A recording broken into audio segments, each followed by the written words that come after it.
আনা হলো ডুবুরি, উদ্ধার হলো খুনের ব্যবহৃত বটি।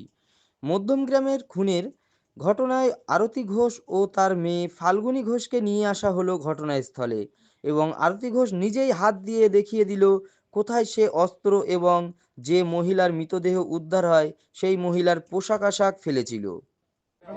ডুবুরি এলো, পুলিশ এলো, ফেরত কোথায় কয়েকজনকে দেখলাম। আর এসে এই একদম আমাদের গলিতে মানে ওদের বাড়ি থেকে বেরিয়ে সামনে যে পুকুরটা আছে সেই পুকুরে থেকে একটা বটি, একটি হাতুড়ি আর একটা দা, এই তিনটে তোলা হয়েছে। তারপর সবাই ওদের কাছ থেকে এখন অব্দি বয়ান নিচ্ছে, ওরা এখন ওখানে উপস্থিত আছে। জিনিসপত্রগুলো সিল করা হলো, দেখলাম যেটা দিয়ে ওনাকে হত্যা করা হয়েছে। একটা হাতুড়ি পেয়েছে, বটি পেয়েছে,